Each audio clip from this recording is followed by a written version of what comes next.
live in 3, 2, 1, action. Hello, everyone, and welcome to the very first episode of Hidden Pearls podcast, brought to you by Thunderbird Performance. We are super excited to be filming tonight. This has been a long time coming for this project, so thank you for being here. My name is Emma Kittle, and this is my fabulous father, Bruce Kittle.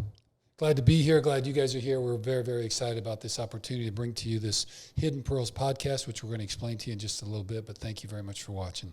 Very excited. Very excited.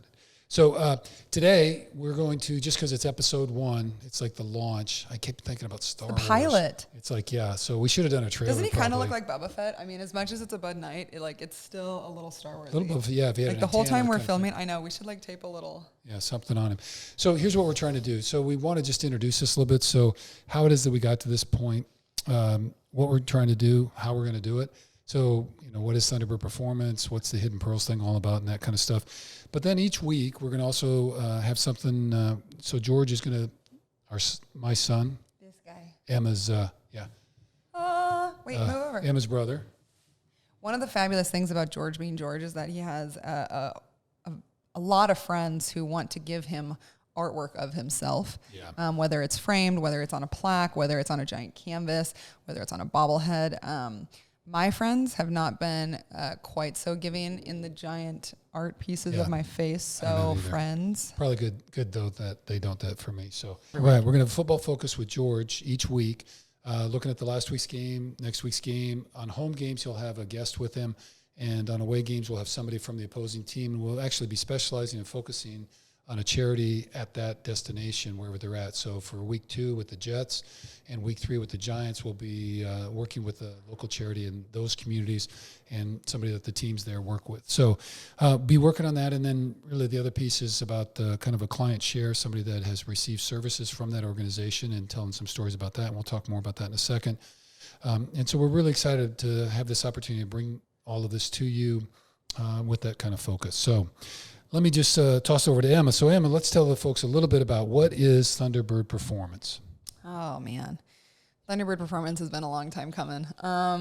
So, as all of us know, COVID presented a very interesting opportunity for us to refocus on what we're passionate about, what we wanted to spend our time on, really where we wanted the next chapter of our lives to go. And for us, we're a very purpose-driven family, and we love passion projects, and that's a huge part of what this is. But Thunderbird Performance is a blend between the yoga and the mindfulness and the spiritual training that I do with clients, and the mental performance, the mental aspect, like the performance coaching that Pops does. And so we've always wanted to figure out a way. I mean, we're both so passionate about it, and we see how it overlaps and obviously how it has affected George, because we both work with him separately but also together. And so we wanted to figure out a way, what is this formula of whatever we have been doing to help George and to encourage the success that he's had, the life that he has, and how can we give that to other people. And so our mission statement on the website, our website is... I'm actually going to spend the next few days finishing it, so hopefully it's done by the time this launches. She's a little paranoid about that. It looks great already, it's so hard to launch a website. She won't quite launch it. But anyway. But our website, our mission statement is through a holistic and client-centered approach to mental, physical, and spiritual coaching. We use yoga, movement, and mindfulness to help athletes become the very best version of themselves they can be, freeing them to compete at the highest level. Indeed we do. Ooh. So I guess the other piece about that, we're going to talk about kind of the offerings and how we get to that. And yeah, this is a little bit of a commercial, but I guess we just really want to be upfront and as transparent as possible about who we are and what we're going to be about. The other thing about that is in the midst of doing all this, so we got hit with COVID, and then we had the George Floyd killing, and it was a very difficult time, and the protest and all those kind of pieces. So we've got a statement on our website and all those kind of pieces, and I think, in this interim period where all of this has been going on, we've tried to be supportive. We're definitely supportive of the Black Lives Matter movement. We're very much working toward reducing violence by law enforcement toward people of color in any capacity, and working to be an ally as much as that we can. So we are listening and we are learning, And we are trying to stand with brothers and sisters who are facing some of these issues. And so that's going to be an ongoing process. We know we are far from perfect in that kind of realm. Again, we've got a statement on our website. I really less about that, and just that our intention is to try to be genuine and be an ally, like I said. So we'll continue to work on that. And there's opportunities through our website, and our information's on there. You can contact us if there's ideas, suggestions, and whatever. But we do definitely want to lift that up. They feel those are important. And I guess I just want to back in. When we start talking about the Hidden Pearls podcast, the focus of this is looking at the people and communities who are impacted by social and environmental injustice. And a lot of times those are connected. So that will be part of the message here today and every week as we get into this, and it's an important piece of that. So anyway, that's the Thunderbird Performance. So let me, so what do we do at Thunderbird Performance? So let me toss over to Emma so she can talk about kind of her corner, or it's more than a corner, it's like more than half of it. But anyway, Emma, tell them what you do. Thanks, Dad. I'm going to turn your microphone up just a little bit so it's closer to your face. Okay. Test. Okay, so my jam, one of my favorite things to do is to teach yoga. I played volleyball in college, Boomasuna, and in Iowa. But after I got done playing, my body was just like wrecked, and I was super tight, and I had a lot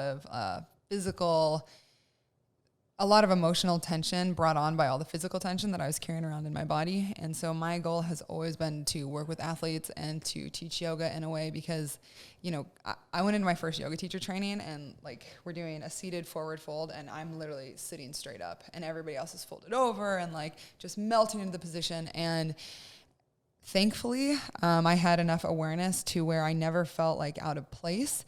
But I knew from the beginning, like, that there had to be a better way to teach people, because the entire time I was just like, you know, this is my journey, and this is something like, you know, and we've talked a lot about this, and you're going to hear more about this with George and MAP and everything that we do. But it's about like being in the journey and being where you're at. But I also realized that there was a very clear niche of athletes who needed help and needed yoga and mindfulness to be put into just to kind of create a common language. And so my, I guess, gift in this world has been one of the many is to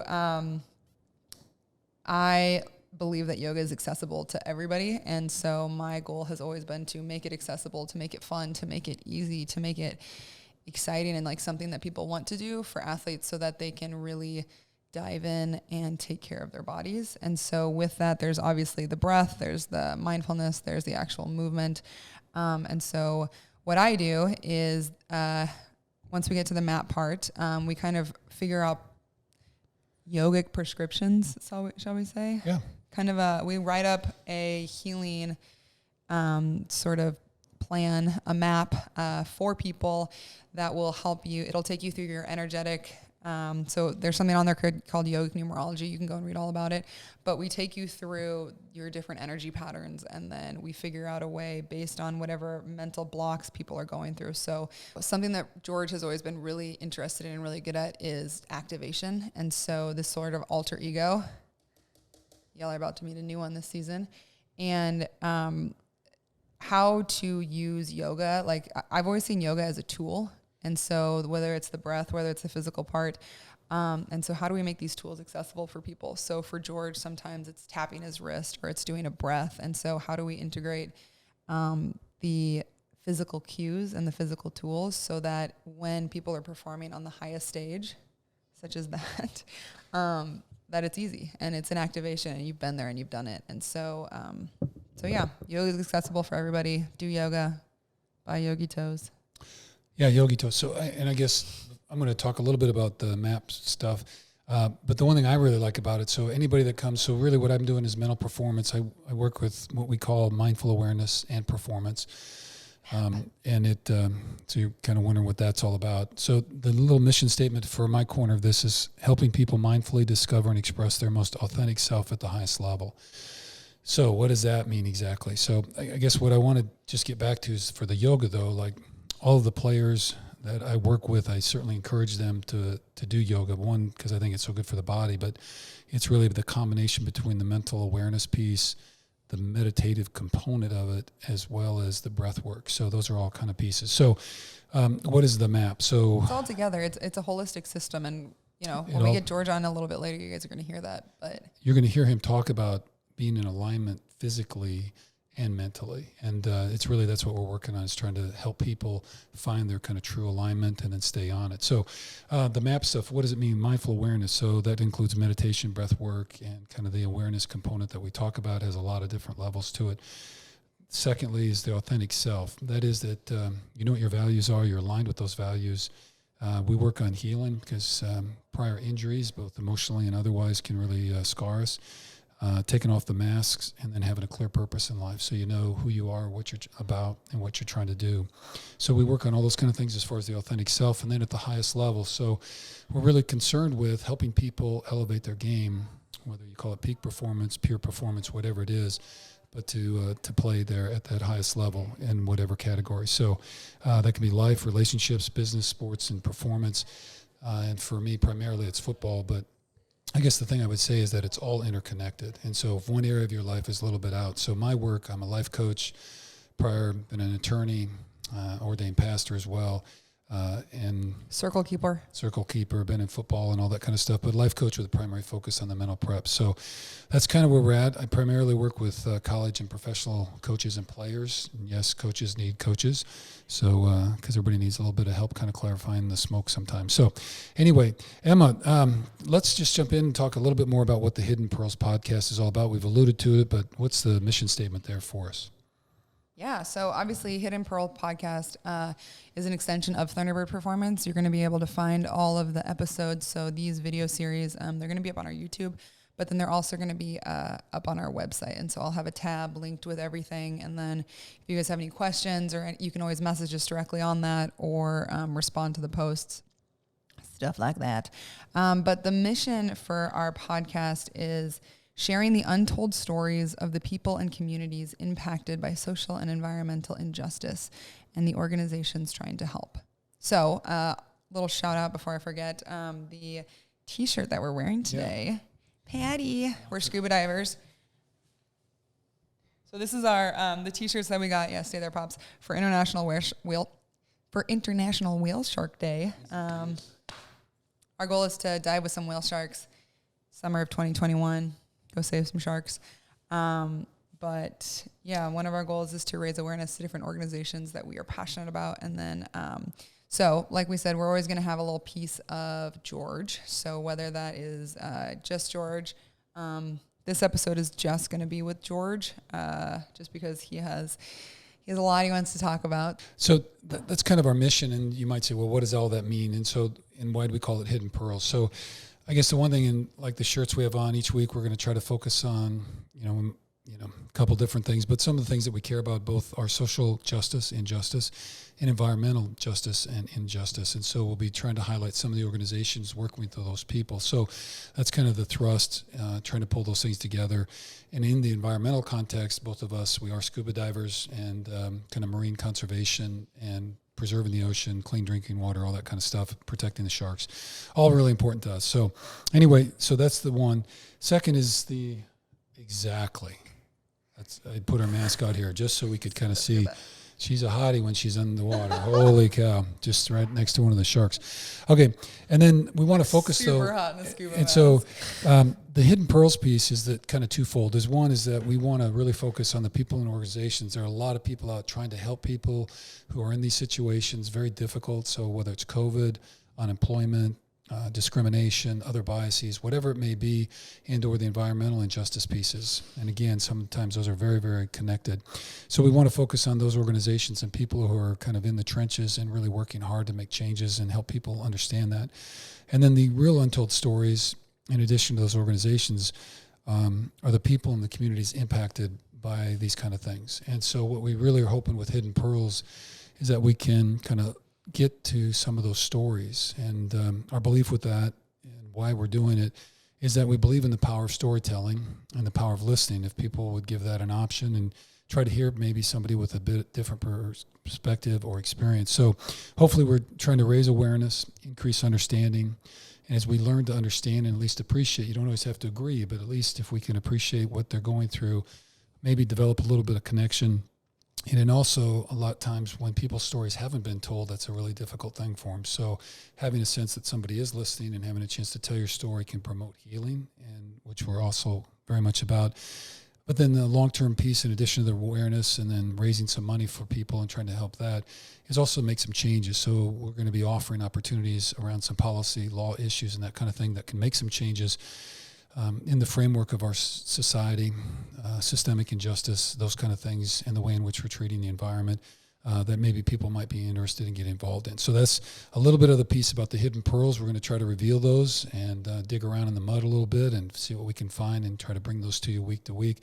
And we hope that you'll appreciate those and give us some feedback as we get going. So also, if there is a, as you're watching this is going to be like a week-to-week thing. And like we said, this is our first one. This is our very first podcast. Episode Slap 1. that. Yeah. Yee. Thank you for being here with us. Yeah. We're still putting together our list of organizations for the rest of the season. So we're going to be following the 49ers season. So if there's something, an organization that you feel we need to talk to or we need to cover, or there's a story that we need to hear, please go to our website. It's thunderbirdperformance.com, or you can email us at info@thunderbirdperformance.com. And we'd love to hear it. We'd love to hear the story. We'd love to hear why, and then see if we can get it to work. So like I said, go ahead and follow the Niners schedule, because that's what we're going to be following. And Niner fans, if you might be all over Niners Empire, but so locally in Santa Clara, San Jose, San Francisco, whatever. So we're always looking for suggestions there. We'd love to bring stories there. And then if you look at the away, if you happen to be in, somewhere out in New York, or if you're, with the Jets or the Giants or any of the other road trips, if you have ideas for something that's going on out there, we're going to primarily be working with the teams that we're playing against and charities that they're sponsoring, but we're certainly open to listening to some other opportunities. So again, our hope is to bring some awareness to this and tell some stories about some things maybe people haven't heard before. So feel free to hit us up. We'll be listening. And again, Emma said everything that we'll refer to on the rest of the show will be on the webpage with the notes and all that kind of stuff. So that's the plan. I think we've got through all that. And we're super excited to bring to you George Kittle. Obviously, we're related to him, so my son. We're bringing to you someone super close to our heart. Super close. Someone actually sharing the same genetic makeup as us. Yes. And we're thrilled that he can be a part of this, and he's made a commitment each week to be part of our show. So without any further ado, then we're going to bring George Kittle on, and we hope you enjoy the rest of the show. Also, George Kittle Lucha mugs. Lucha. Where are these available at? LettySetGo.com. LettySetGo.com. Yeah. Cheers. Thanks, guys.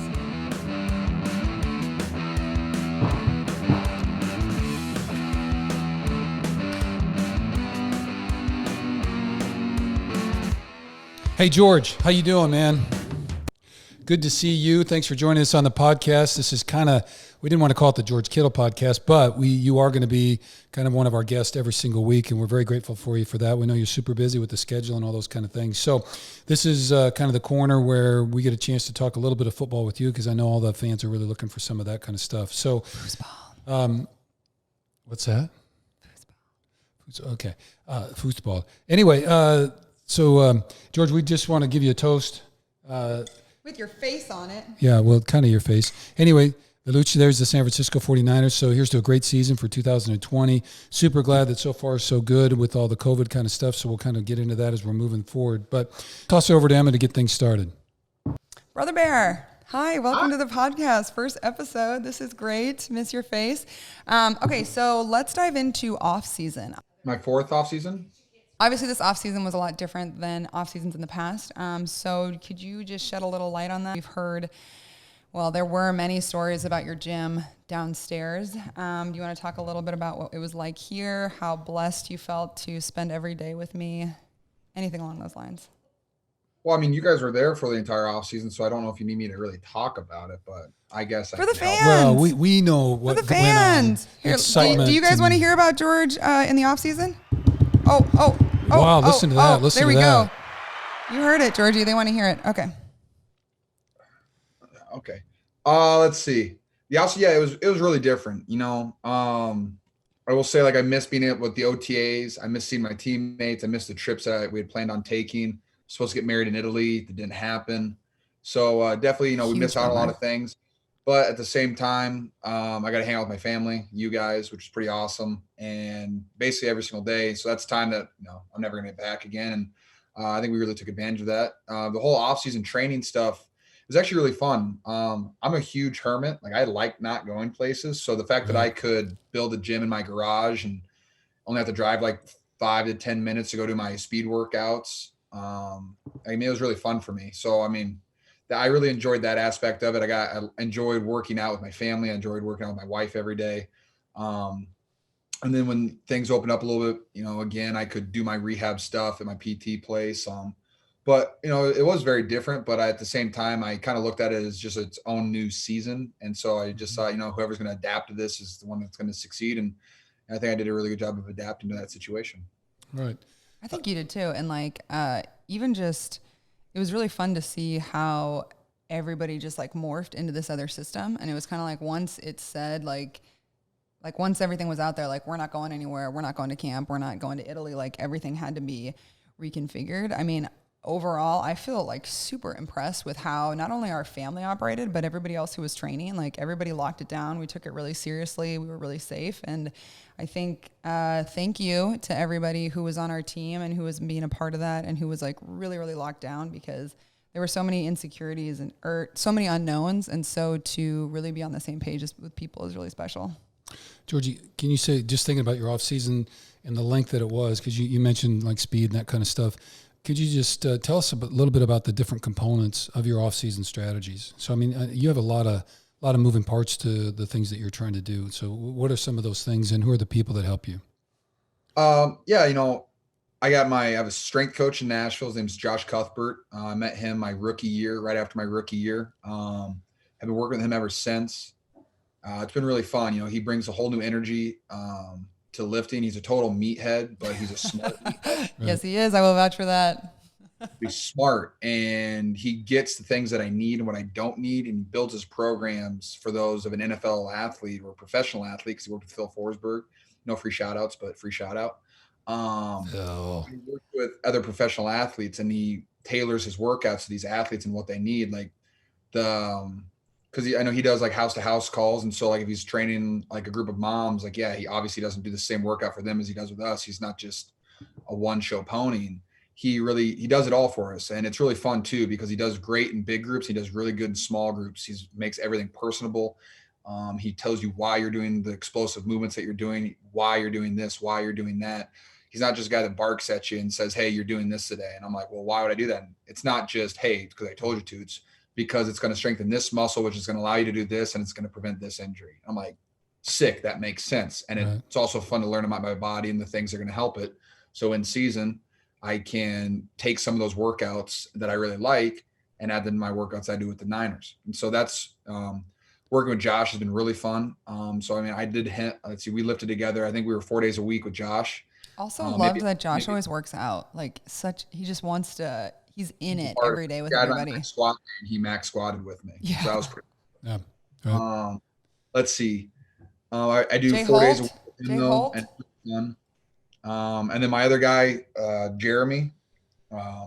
Jeremy's nuts. When I first got to Nashville, I felt like I had gotten really lucky with Jeremy, because actually, let me rephrase that. When I first met him, I thought I was screwed, because I show up to this indoor football facility, and right outside the doors, there's 3 kids puking on the cement. And I was like,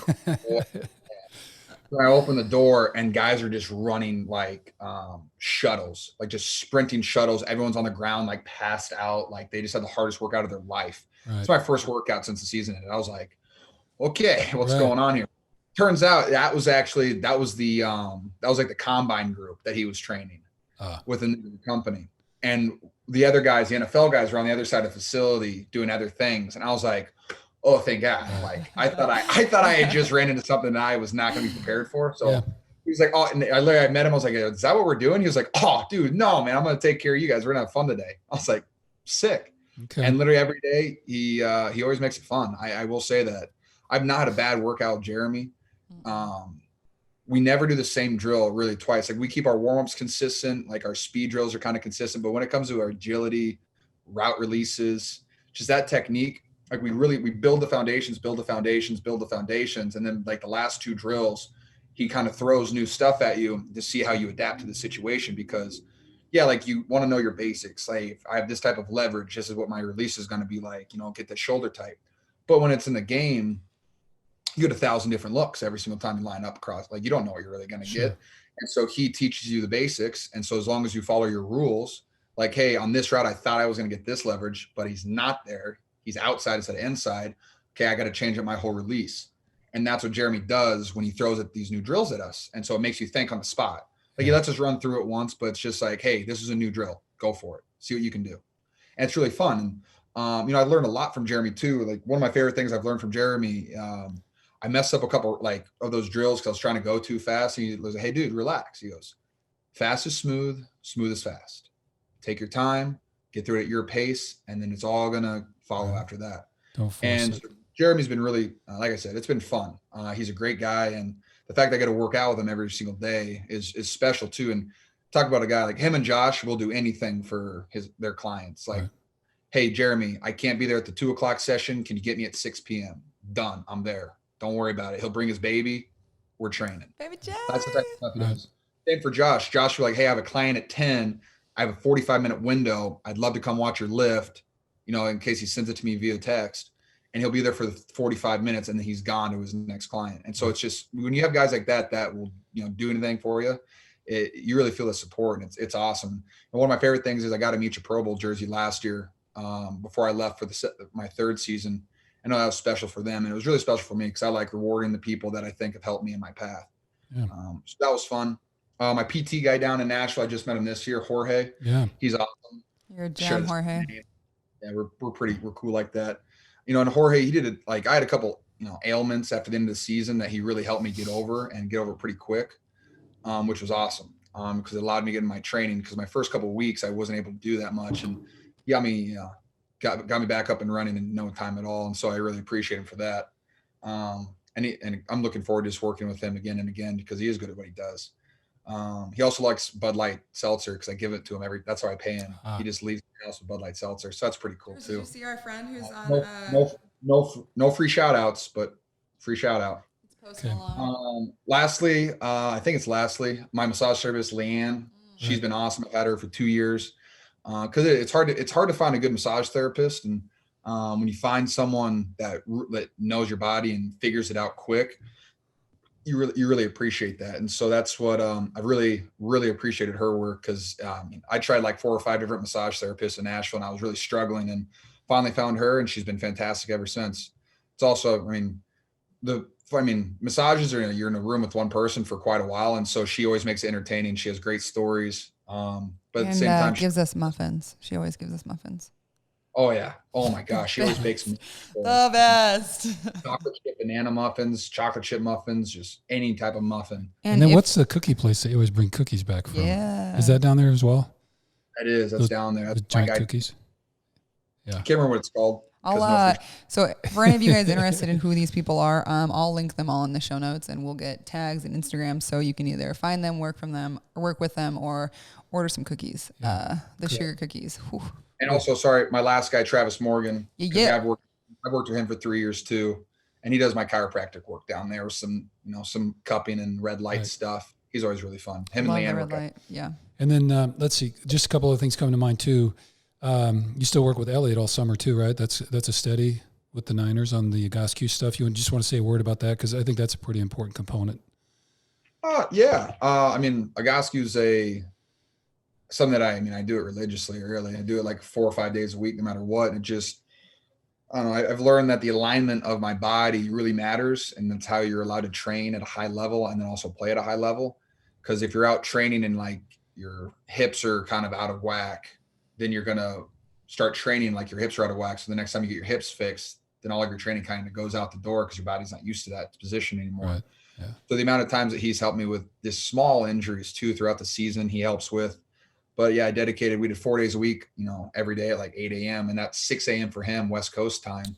Yeah. And, he made it work, which was pretty awesome. Like I said, like I have such a great team of people that will do anything for me. And it made my whole off season really easy. Yeah. I want to touch on, like, George, could you talk a little bit about what your schedule was like? Because I think just being with you all summer and seeing how much time you really put into recovery, could you maybe walk us through like what a typical day looked like, just timing wise with all your training, like how much time you spent on each area?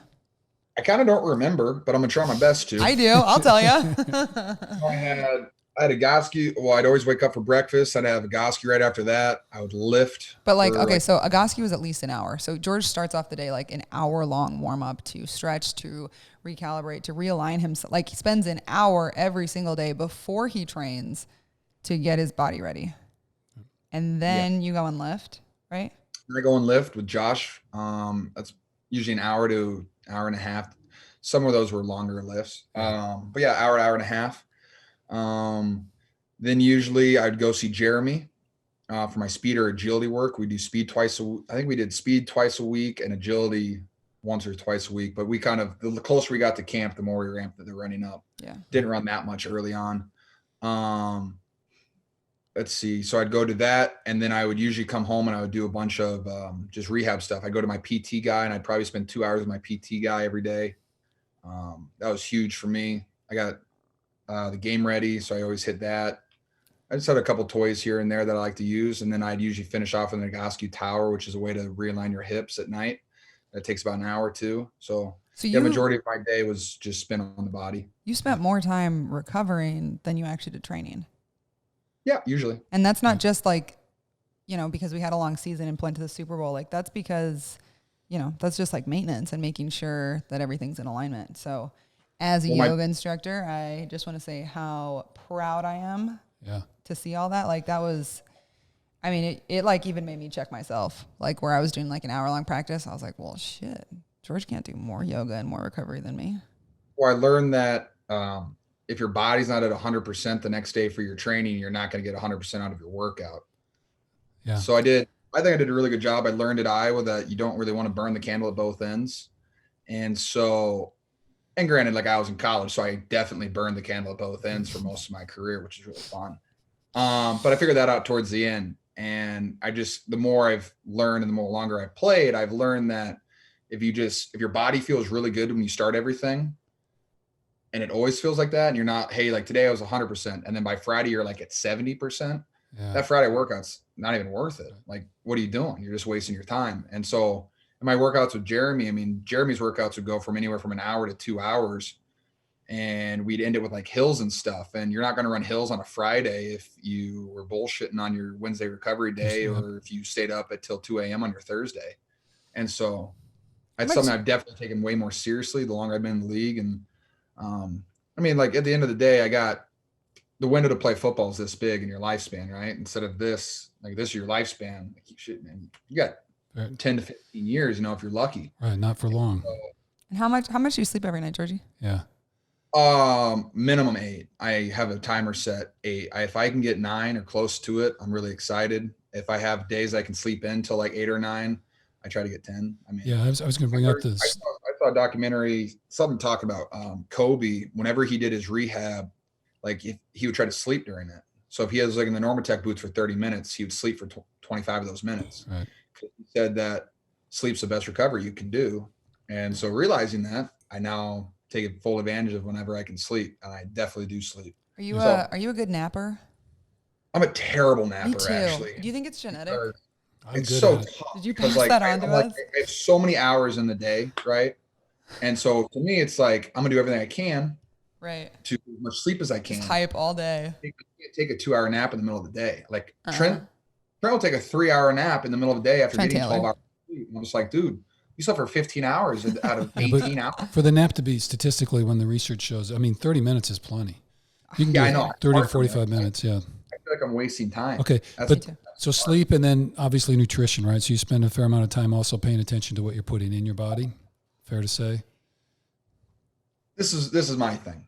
What's your thing? I love food. I love good tasting food. I like fast food.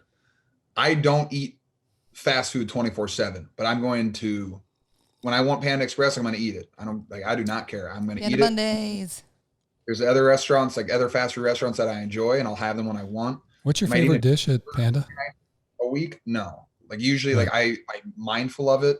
I don't eat like wings all the time, stuff like that. I don't just throw fried food down my body, but like I am going to enjoy what I eat. And so I Okay. eat well. I spend a lot of money on food because my body is what, runs the show. And if my body isn't functioning, then I can't play. Uh, And what so what was the I take out hibachi place that we ordered from religiously during summer? that rock and roll sushi, I Rock think and is roll what it was. sushi. Oh man, y'all.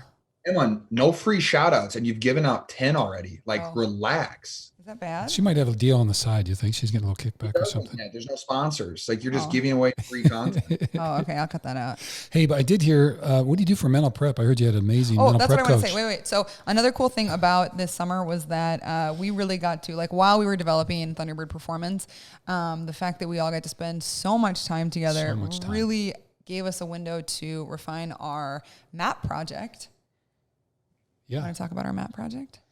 Well, yeah, I will. And we kind of did that in the intro of the show. So the mindful awareness and performance. I was just going to say, though, that the length of time that we had together gave us a little bit more, some options to do some things that we hadn't always had a chance to do. So I just shout out to you, George, for committing to that and taking that stuff seriously. And Huge supporter. your meditation practice and working on all the things that we tried to work on there. So anyway, we're looking forward to a big season. Hope all that stuff fits together. And you've added a new inspiration as part of your package. So you can tell people about that at some point. But anyway, that was really a special part of, the old Master Chief. Was a really special part of the off season for us as well. So, well, okay. So we're rambling on just a little bit. How about George? Let's talk about camp then. So around the 1st of August, somewhere late July, you shot back to California. Our kind of recluse was over, and then you were getting ready for that. So just kind of quickly tell us, how was camp for you, and how was it different than the norm, and any surprises or anything like that? Well, I mean, it was a lot different as compared to previous camps. But I will say this. I think the Niners did such a great job of making it seem as normal as possible. The way that where they put meeting rooms, arrows, directions, they made everything easy. Like nothing was really difficult. Like we had to walk some stadium stairs to get to a meeting room a couple of times, but like other than that, like they made it feel very normal. So just a shout out, like they did such a great job. And I know that everyone in the building 100% believes that too. Everyone's super professional with it. I mean, you show up, you get your COVID test, and they're incredibly strict about it too, which is awesome because, one person can like kind of bring a whole team down. Right. And so we've been, lucky with that so far. And I think guys have kind of realized it too, how serious it actually is. Just because, like if something happened to somebody, then the person that they're hanging out with is in trouble as well. And so, well, not in trouble, but like they can get put on IR. So I think our team's taking it really seriously too. And because our staff made it so easy on us and they made it so normal, I think we went out and had a great camp too. I think our team got really, really good. It's fun to see all that competition on the field. It really was. Seeing Nick Bosa go against Trent Williams, that was awesome. Like that's just special. Welcome, Trent. Welcome. Yeah, he's a monster. Getting to be out there with Jordan Reed was really fun. I mean, just getting to see guys grow from the tight end room. It's been a really fun camp. And yeah. Georgie, who stuck out for you during camp? Let's see. Other than Trent Williams being a monster and Nick Bosa is really good, and we have an incredible D line.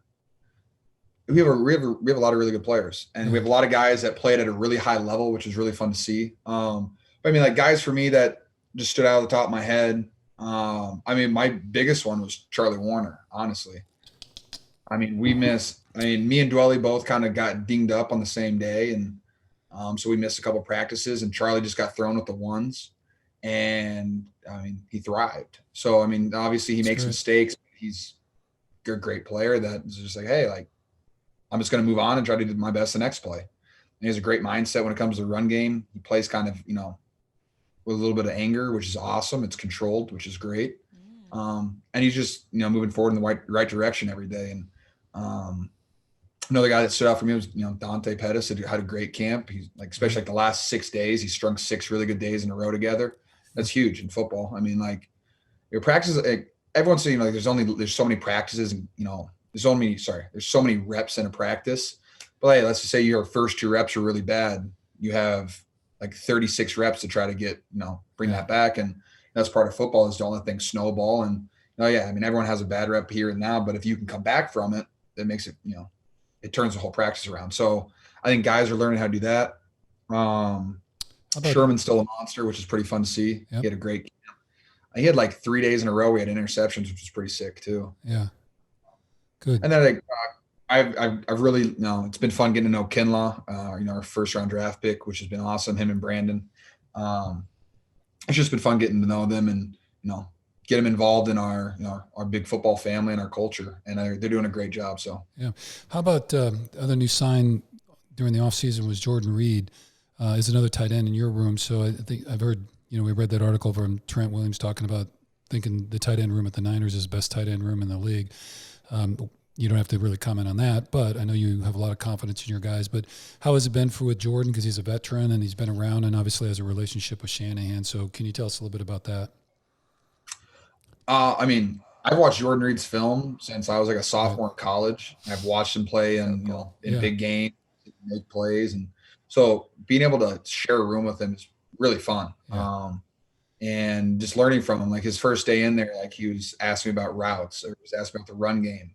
And, I learn the most when I'm explaining things. So when people ask me questions and I can explain it, I'm actually teaching myself along the way. And he did such a great job. Like he talks about releases, he talks about routes, and how he sees things. And it's fun to see that because he's on the same page with us right away. Like he clicked in the room very instantly. He's funny as hell too. He brings a lot of fun to that tight end room. But he's also professional the whole time. And he really respects the game, which is something that I love too. He gets it takes a lot of work to be good in the NFL, and he understands that. And so I love that. And just, watching him get back out there on a football field for the first time and a half has been sick. Okay. Football good. karma, man. Yeah. Football karma, the football gods. Yeah. They're real. Well, good to have them there. So, we're going to wrap it up and we're going to ask you, I know you don't know too much about the Cardinals and all that kind of stuff. So, how about any coaches stories that you can share with our fans? Just a little bit about how's Coach Shanahan doing and where's he at looking at the Cardinals, and any insights there that people might be interested in that you could share? Coach Shanahan's doing great. I think he did a really good job with the whole camp because it's a totally new camp. Guys are in the hotel, guys aren't in the hotel. The schedule's different. You got testing every single morning, but he handled it really well. And what Coach Shanahan does such a great job of is he's just straight up with guys, and he's honest with guys. Like, hey, this is what we need. This is what we're going to do. How he breaks down practices, how he breaks down the schedule for guys. He just makes it make sense. And it is. He breaks it down just one day at a time too. And he's very in the moment, which is awesome. Like everything is in the moment. And you got to love a guy like that. So, I think he's ready to play some football. I'll tell you that. Yeah, no doubt. Especially with no preseason games and all that, and every game counts now. So we're rolling. So, well, speaking about that, then no preseason games, no film to watch really, except last year. They've got some new players. What can you tell us about the Cardinals as you're looking at those guys coming in? I think the Cardinals are a very, very talented football team. They got really good players at a lot of positions that matter. From the quarterback to the wide receiver, running backs. They got good guys, and so I think it's gonna be a great game. I think the NFC West is stacked this year, and we've got 4 really good teams. Everybody's good. Japers.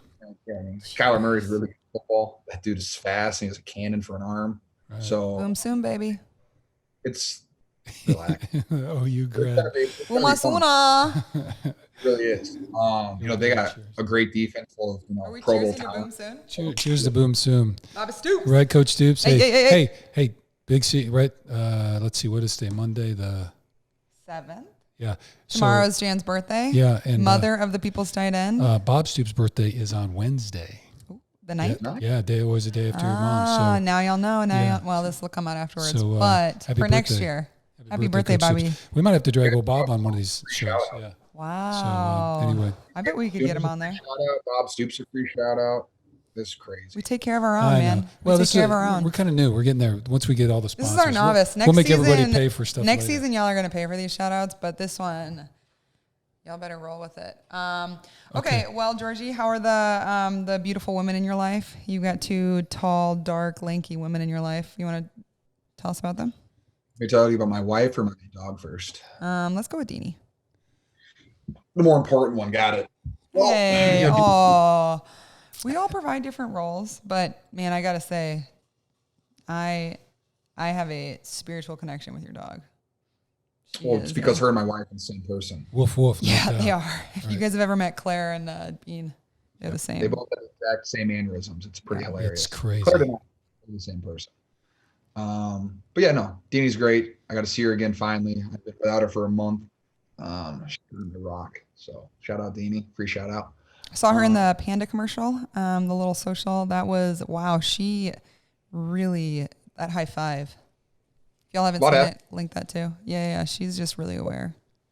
Let's see what else.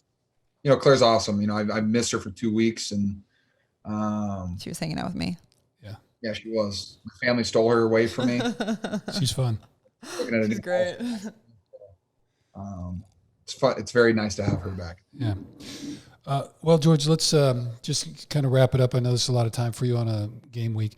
So the purpose of what we're doing is with the Hidden Pearls. We've kind of described that. So the idea is we're trying each week on home games. We're going to be focusing on local charities in the San Jose, Santa Clara area and making a sponsorship donation to those guys. You're going to have a guest on for the home games, and we're going to look at some of the teammates that you have on the Niners, and a lot of those guys are super active, as is the 49ers Foundation, which you can say a word about.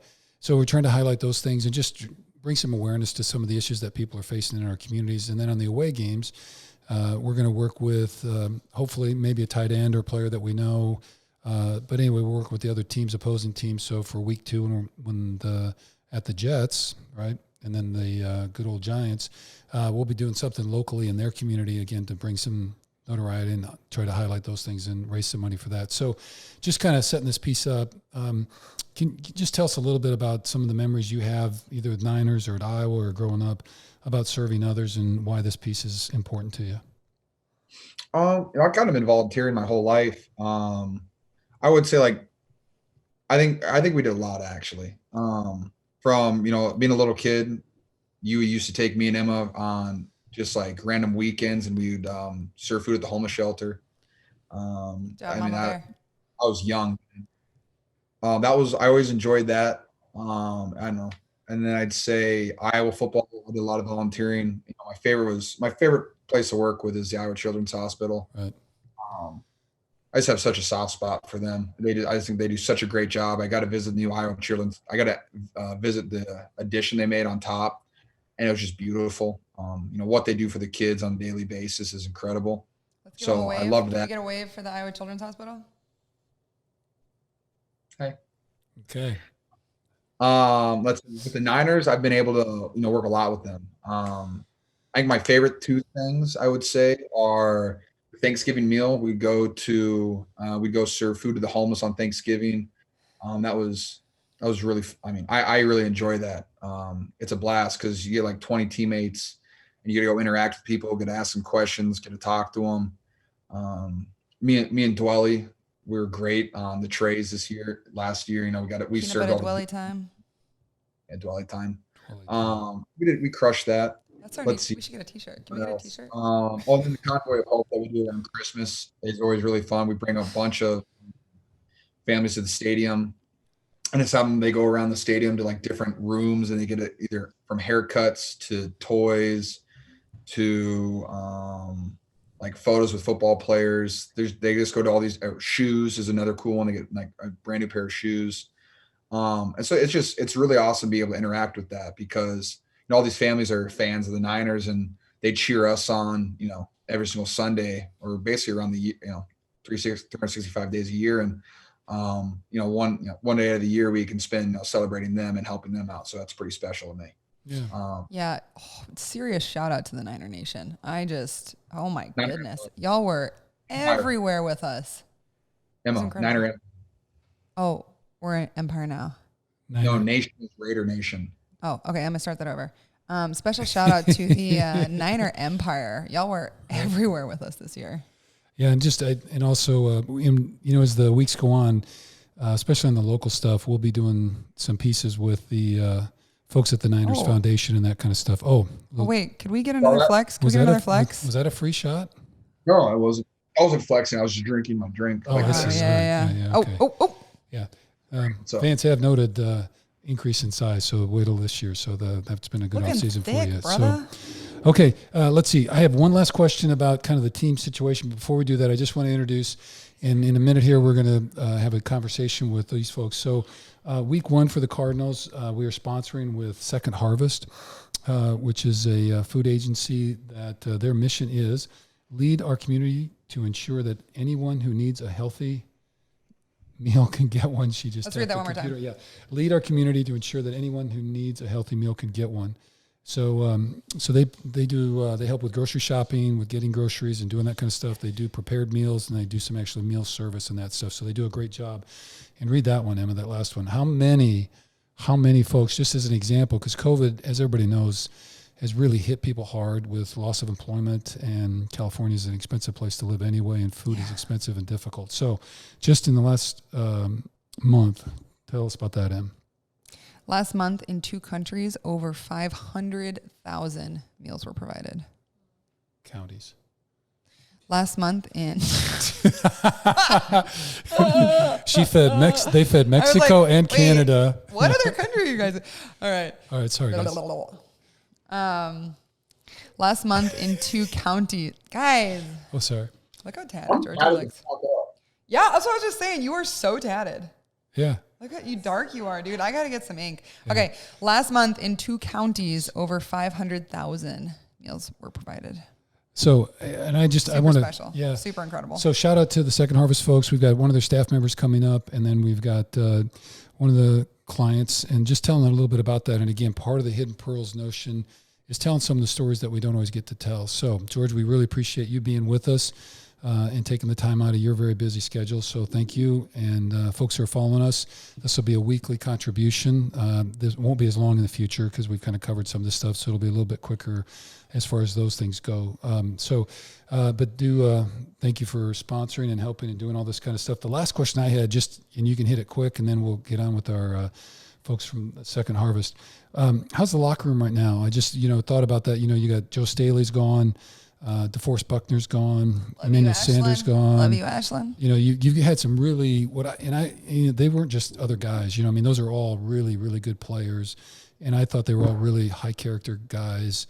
And really, brought a lot to the team. So how's that locker room shaping up, or the team dynamics with some of those guys gone? I can't say enough about Joe Staley or DeForest Buckner, Emmanuel Sanders. Like Garrett Suck's one of my best friends. Yeah. He's in my wedding. So that was a guy I work with every single day. Could never have a negative conversation in his life. He knew how to spin everything to the positive, which is something I'm still learning how to do. It was really impressive. It's true, though. You could say the worst thing to him, and he could be like, you know what? But if you look at it like this, it's actually positive. He'd go, dude, it's okay, dude. Sarah. Dude, it's all right. Dude. My leg is hanging off of my body. How is that good? He goes, no, dude, but think about it like this. Aww. At least you have your other leg. Yeah, you have your other. Yeah. Way stronger. Right. Thanks, Garrett. Yeah. So I'll always remember that. Special cat. That's going to be tough. Garrett told a story in almost every single meeting that we had as a tight end room. They were fantastic stories, and he's one of the greatest storytellers I've ever been around. Like I said, I can't say enough about Joe Staley or Defoe or Emmanuel, and it's going to be tough, because those are high character guys with all different roles on the team. They really did. 2 of them were captains. Emmanuel made that wide receiver room grow up really fast because we had a lot of young guys, and he showed them the right way to do things. And fashion, very fashionable. I know Debo loves Emmanuel Sanders. Could talk about him forever. Joe is the legend, Joe Staley. Right. And so, when you lose a guy like that, that's really tough. And then you have captain, with Defoe. And so, but the cool thing is that we have we're in my opinion, we're still a young team. I still consider myself young, even though I'm in year 4. But we have a lot of guys from still my 2017 class. We have a lot of guys from the last 2 or 3 drafts, however many I've been in now, and we don't really have that many older vets. Like Jimmy G's one of the oldest guys on the team. Him and Juice. Jimmy. All right, shout out Rob. You're the oldest. Like, relax. We get it. Who? Say that again. Rob, Oh, Robbie. Wow. he's not. Funny story from Robbie. I did learn this. Just a little fun fact. He said when he was with the Bears that whenever they had That's rookies, Broncos. Never mind. they'd ask them, hey, what's your name? And they'd say their name, and they'd all be like, "You don't have a name. You're a rookie. You're the rook." And so I was like, "Well, Robbie, you're the oldest guy here, so now you don't have a name either. You're just the vet." He liked it. Oh, good. That's good, man. Full Yeah. circle. Full circle. He enjoyed that though. But Well, could we get? Or go ahead. sorry, I was gonna, like I said, we're gonna miss those guys, but because we have a young room and these young guys have gotten reps, a lot of reps, playing reps from like McGlinchey started as a rookie and now he's in year 3. He looks great. But like we have these younger guys that are, growing up and we're figuring it out together. And that's the fun thing. It's like we're kind of figuring the whole thing out as a team because we are kind of young. And it's just fun to be a part of that. And we have a lot of guys stepping up to fill those roles. And I think this camp was great for that. We had a lot of guys step up. We had a lot of guys, show their character, show who they were. And that's a great thing about football. It shows you who the guys are, really are that are next to you and across from you and behind you. And so it's just like I said, I think we have a great team and we have a great group of guys, and we're just going to get better every week. Yeah. One thing that Pop said to me the other day, we were actually walking the dogs when he said this, so it was about the dogs, but I feel like it directly applies to you in football. But he said the strength of the wolf is the wolf pack, and the strength of the wolf pack is the wolf. So Very good. we're ready to watch your wolves run. Yeah, no doubt we are. So, well, I think that's everything that we had there, George. Again, thanks so much for your time. Can we get one more flex? One more flex? Or one more sip of coffee or drink or whatever. Oh, look at those shoulders. Here it comes. Yeah. Oh. See you guys. Okay. We love you. Thank you, George. And then, hey, wait. Jan, come here. Jan, come on. So real quick, because tomorrow is your mom's birthday. Get in here, mother. Come on. Put her in the middle. Put her in the middle. Right here. Oh, turn right here. So, George, there we go. Quick, Jan, you're grabbing my... Sorry. She's tangled up. There we There we go. Okay. Anyway, George, quick opportunity for you to say happy birthday to you. Ready? Hang on 3. 1, 2, 3. Happy birthday to you. Happy birthday to you. Happy birthday, dear Mama Bear. Oh, yeah. Happy birthday to you. All right. Thank you, George. Good What luck. are you, 37? Yep. 37. 37. Oh. Yep. Yeah. 35. 35, yes. I love you. Anyway, all right. Thank you, man. All right, Take brother, care. we Tell love Claire you. hi. Give Deanie a hug for us. We love you, man. See Miss ya. you, Bean. And looks like, are we good? We are recording. Can you guys hear us okay? Everybody still good? Okay. So this is Bruce Kittle here with Hidden Pearls Podcast, episode 1. You guys know you're the very first episode. So with our guest today, so Clarabel and Jeremy, thank you so much for being here. And we'll do a formal invite. This is kind of the lawyer stuff. I'm just acknowledging that we are recording this and do have intentions after the recording. It'll be broadcast probably on the Apple Podcasty thingy, whatever that is. Spotify and YouTube. And Spotify. And then Maybe our Instagram too, so we'll shout y'all out. okay. And the video would actually probably be posted on YouTube as well. So just want to acknowledge that you guys know we're recording and you're okay with that. Is that all right? Absolutely. Thank you for doing so. Yep. Okay. So hopefully that'll help kind of get a little attention out there and then we'll see what happens. So if we're all good. We'll see what happens. All right. Emmy's going to intro us and here we go. All right. Okay. All right. So our first guests of our first podcast, Second Harvest of Silicon Valley, we are super, super excited to welcome Jeremy and Clarabel. Thank you, both of you, for being on today. Second Harvest is a very special organization, and we actually found it.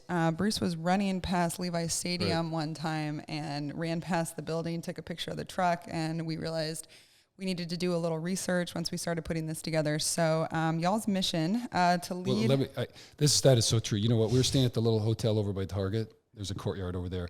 And we were visiting George, but it was kind of, the pandemic stuff. So we were kind of quarantining and not seeing him. But anyway, so I went out for a little kind of, and it's barely a run, but anyway, and I went by Second Harvest. And we'd already hatched all this, but we didn't have, who we were going to use the first week. So I went by that, saw the trucks and saw the whole thing. It looked like, dude, they look like they know what they're doing. I don't know if they really did or not. But anyway, that's what led to us for calling you guys. So it was really fun because you're really literally less than quarter mile from where George lives. So it's pretty cool. So anyway, thank you for being here. Okay, sorry, mission statement. All good, all good. So Claribel Chavez and Jeremy Loader. So mission statement for this fabulous business is to lead our community to ensure that anyone who needs a healthy meal can get one.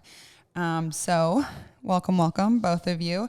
So Jeremy, could you please share with us what Second Harvest is and how it is important to the community? Bruce and Emma, before I do that, I just want to thank you and tell you how honored we are to be the first participants in the Hidden Pearl series. We applaud what you're doing. And Second Harvest is an organization that is near and dear to so many hearts in the Silicon Valley. We are one of the largest food banks in the United States, and we have been serving our community here in the Silicon Valley since 1974. Wow. Our work has never been more important with COVID, but hunger is not a new issue to the Silicon Valley. Hunger has been a crisis for some time in the Silicon Valley. And pre-COVID, there were still 1 out of 4 of our neighbors here in one of the wealthiest areas in the country living in conditions at risk of hunger. So we're extremely honored to be able to do what we do. We are a large food bank, but we do a lot more than food banking as well. We do provide food to our neighbors in need from Daly City to Gilroy and as far over to the coast in Half Moon Bay. So that's our service area. Wow. So that's pre-COVID, we were helping 250,000 clients every single month. We were breaking records before COVID emerged. With COVID, now we're serving over 500,000 a month. So we're extremely honored to be able to do what we do, to be able to help those that are food insecure connect with what they need to nourish their bodies, nourish their children, and to stay as healthy as possible during this situation. We do a lot more than just food banking, though, and just providing food. We do help with CalFresh, our government assistance program. We have outreach specialists that are able to help any client in the community that's willing and able to do so to apply for that program. We do a lot of work with summer and school meals and advocacy and policy work around those areas. Jeremy, can I just... We have an amazing... Let me ask, though, what just a little bit more for our listeners who might not know what CalFresh is. I'm not sure if I know what that is. What is CalFresh and how does that address the hunger issue? CalFresh is the California version of the government assistance of food stamps, if you will.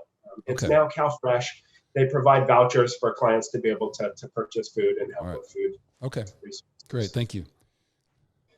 We have a robust nutrition education team that goes out and teaches food safety, food utilization. We know that we have a very diverse population here in the Silicon Valley. So that team goes out and actively teaches people how to use some of the food that we're distributing. One special thing about Second Harvest, we're in the healthcare business. Half of the food that we send out into the community is fresh produce, fruits and vegetables. And with people coming from different areas in the world, maybe not having seen a fruit or a vegetable, it is important for us to be able to connect how to use that with them. So our nutrition education team has done a lot of work in that area. Okay. Then we have an advocacy team that is advocating and educating policymakers at the local, state, and national levels, advocating for policy and systems change that can really help to impact hunger. Okay. All right. Any major themes there that we can identify, or I know there's a lot of pieces to that probably. Every jurisdiction does have its own unique policy and unique opportunities, but at the national level, there is the TANF program, the Temporary Assistance for Needy Families program, the Farm Bill, SNAP or Supplemental Nutrition Access programs. There are a lot of opportunities for the community to advocate and to get involved with policy. Votes can be a very powerful way to make change for all in our community. Speaking of that, so we just wanted, before we forget, the vote is coming up. So there's an election in November if nobody's noticed. And not saying anything either way, but we would just want to encourage everybody to get out there, make sure you're registered to vote, and go vote. This is your democratic option to be part of democracy. And just as Jeremy's talking about, vote for leaders that help create the world and the culture and the communities that you guys want to see. So, Jeremy, could you tell us a little bit more? So you've kind of been in and around kind of food situations with families for a long time. I know you have some prior experience before Second Harvest. So can you tell us a little bit exactly what your job is with Second Harvest, and then a little bit of the pre-work that you've done that gave you some exposure and some of the lessons that you've learned? Absolutely.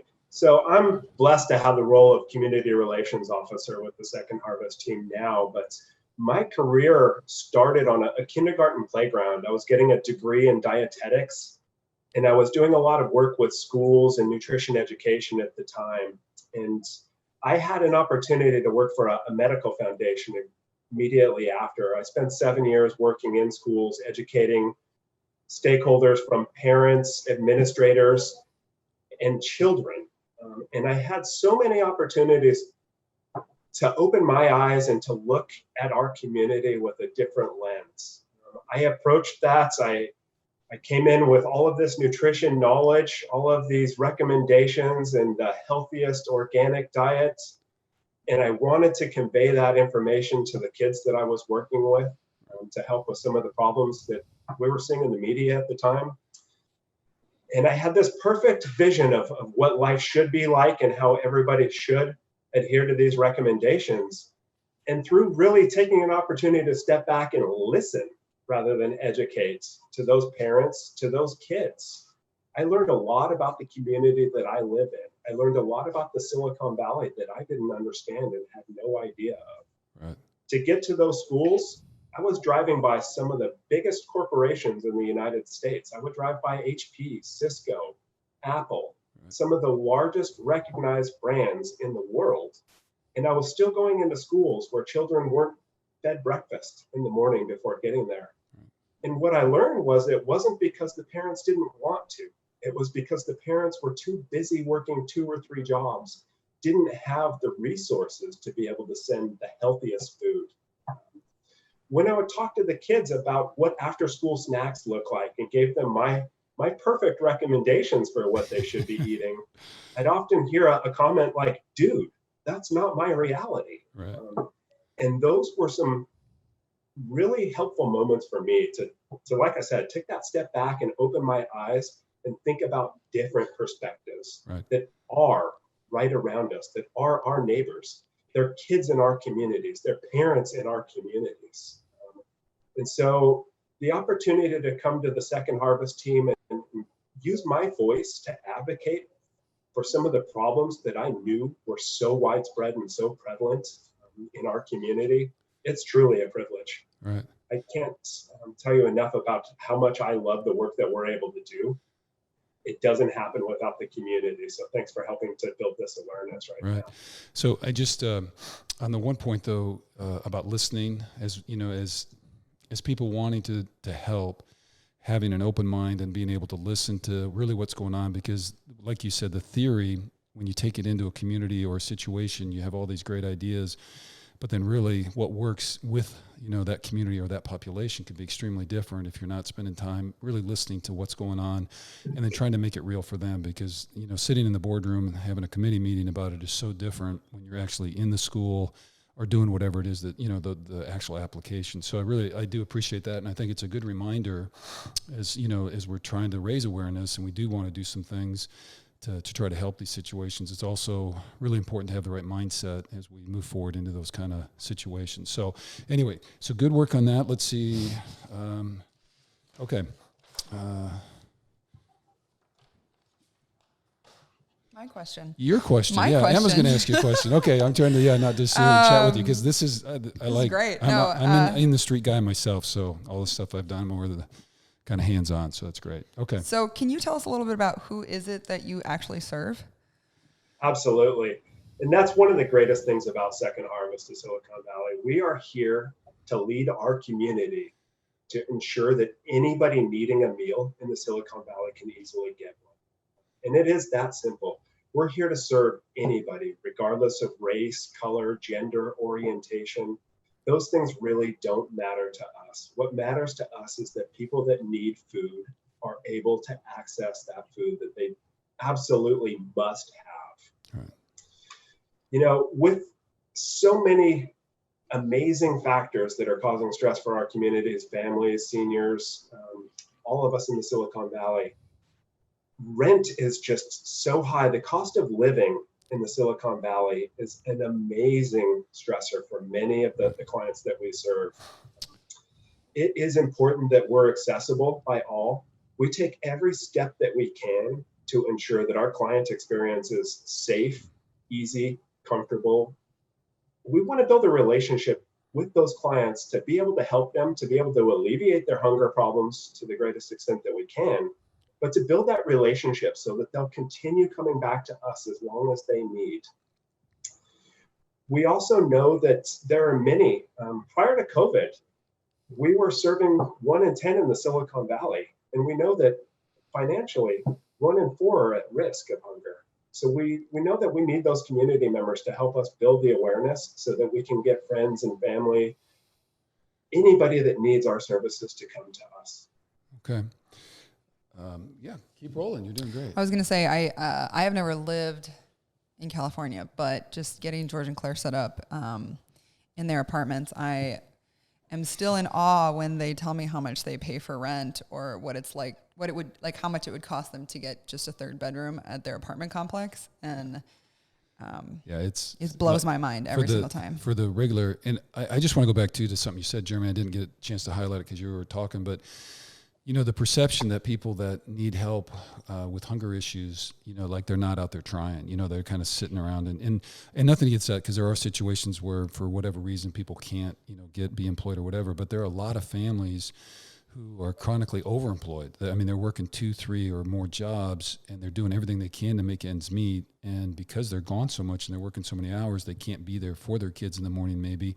And even despite that, because of the extreme cost of living and the high rent, you know, 70-80% of their overall budget for the, you know, month is going just to pay for a roof over their head. So really difficult issues that people do face, and people are working for the most part extremely hard to try to take care of their families and take care of themselves. And a lot of times there's just not enough to go around to make sure that everybody's fed in all the ways that they need to be. So anyway, so thank you for all you guys are doing. Let's see. Yeah. Oh, sorry. Claribel, did you have something? Oh, no. Okay. Not yet. Okay, good enough. All right. How about, let's see. Well, then you were talking a little bit about our clients or your clients. How do you identify potential clients, and what do you see as factors that may lead people into the situation? Wait. Say it again. Sorry, I muted you. Oh. Accident, my bad. She says that was an accident, but you know how that goes. Okay. So, Jeremy, just you were talking about clients, and I do appreciate too, because I think for people, especially you're going to talk about COVID, I think here in a minute, and how that increased some volume and that. And so there had to be people in that never been in a situation where they had to go to a food bank, and I think that could be really difficult for people. So the safety thing that you brought up, I think, seems really important. Like, how do you do it in a way that still honors people's dignity, and does feel safe, and it's not difficult? So how do you identify kind of the clients that might need the services? And then if you can, just talk a little bit more. I think you've talked about rent, so I don't know if there's anything else and or living costs that lead to the situation. But how do you guys identify clients and help them find you? That's a great question, Bruce. Here in the Silicon Valley, it is impossible to look at somebody and to determine whether they would need food assistance, whether they would be a good fit for a client. The cost of living, the situations that we're living under here in the Valley, it has changed life. And this has been occurring way before COVID. We serve a lot of clients that have more than one job. And as you mentioned, chronic overemployment is a problem. We have people working 2 and 3 jobs. We have gig workers. Today's environment, is just not possible to identify who may be at risk or who may be food insecure. In my role, I've often heard criticism of a food bank being there to serve the homeless. And my instant response to that is yes, we are.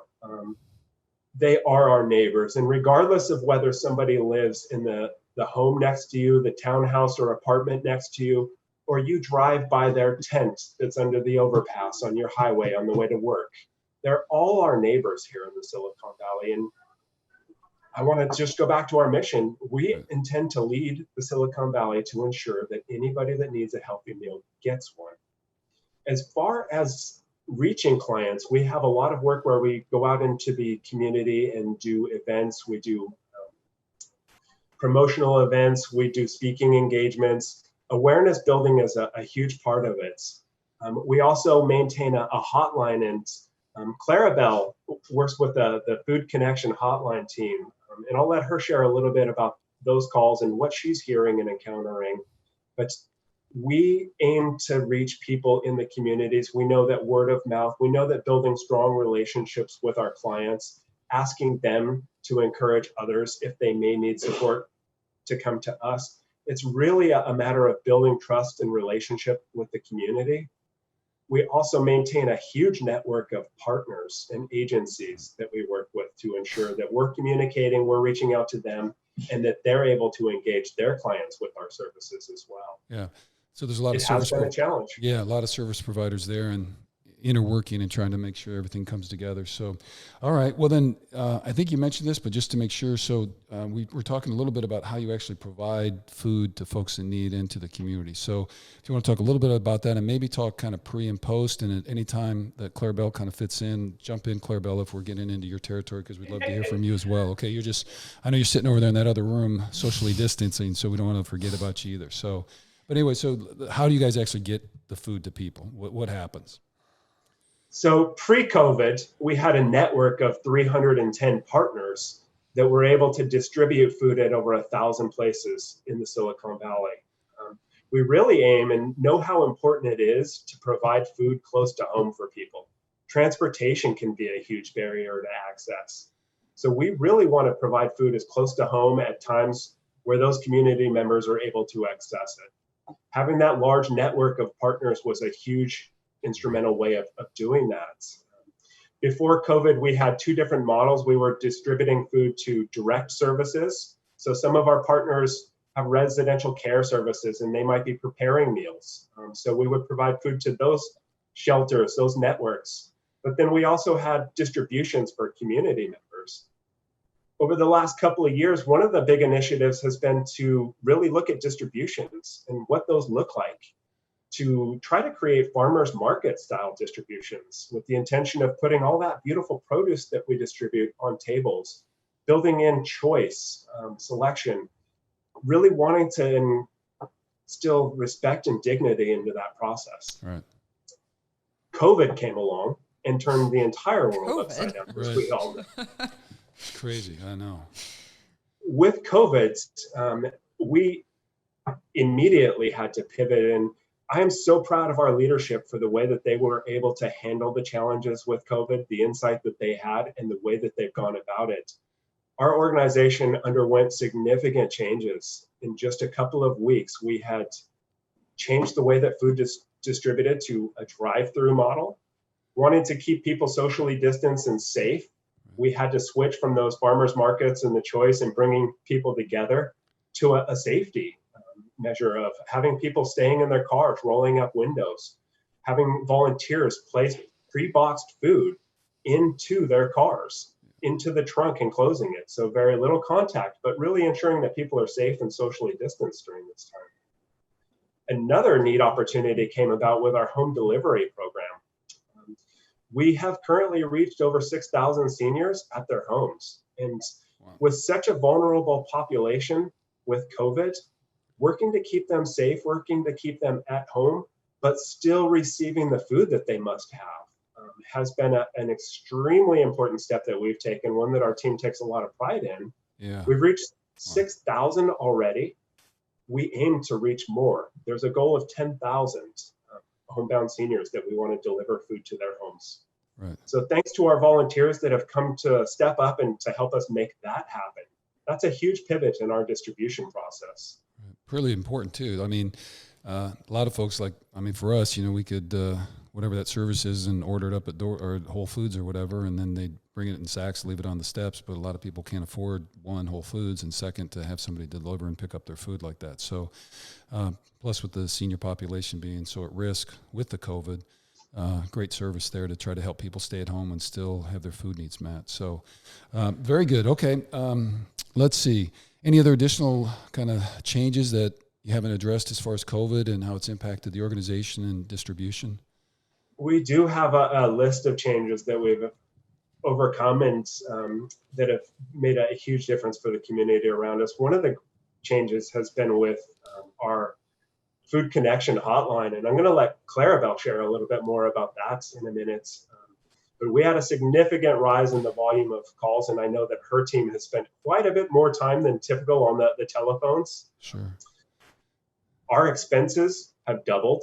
The cost of doing business has doubled with transportation cost, with shipping, with sourcing of foods, with purchasing foods, with additional staff members. That's definitely been a change. Our volunteer operations have undergone significant changes.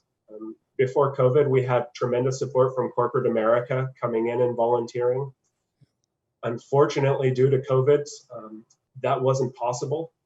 We did have insight from our current COO who worked in Houston during the floods and knew to reach out to the National Guard. So we've been blessed with the National Guard stepping into our volunteer sort room where all that amazing produce is packaged. They're helping us to box over 20,000 boxes every single day to be sent out into the community. Wow. With those drive-through distributions, it requires additional volunteers. Where we used to have 20 volunteers, we might need 30 to 50 just to ensure social distancing. So volunteerism has definitely undergone significant changes. We've got a lot of need there right now. We purchased additional trucks. We have a fleet of semis that are on the road all the time. Our COO knew that it was important that we secured additional trucks so that we could increase the volume of food. Right. We're sending twice as much food to twice as many clients each month. Before COVID, we were breaking records, as I mentioned, and we were serving 6.5 million pounds of food a month. That's gone up to above 12 million pounds of food a month. Oh, man. I mentioned we were serving a 250,000 clients a month before COVID. We're serving over 500,000 clients every month with food right now. Yeah. That's a lot of growth for any organization, let alone, within this context. So that's a great job by the organization, the leadership, and all the staff and volunteers. So that's really amazing. So, maybe we should jump over just so we don't want her sitting over in that back room by herself over there. So, my turn. Yeah. So I don't know, Emma, why don't you jump in there with Claribel? We'll hear a little bit of that side of things as well. So, hello, Clarabel. So I understand that you work on the Second Harvest Food Connection team. Could you please tell us a little bit about that and what your team is experiencing on the phone? Of course. So my role here at Second Harvest is I'm actually the Food Connection Medical Coordinator. So what that means is that we have a really, awesome, so my job, I get to go out and talk to medical providers.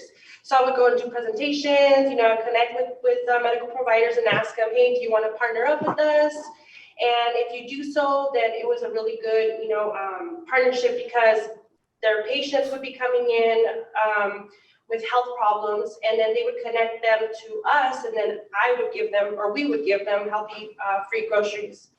But because of COVID, kind of had to shift a little, and I couldn't be out anymore. And so we basically have a team of like 14 outreach workers who we just all brought it back into the food bank, and we just started answering phone calls.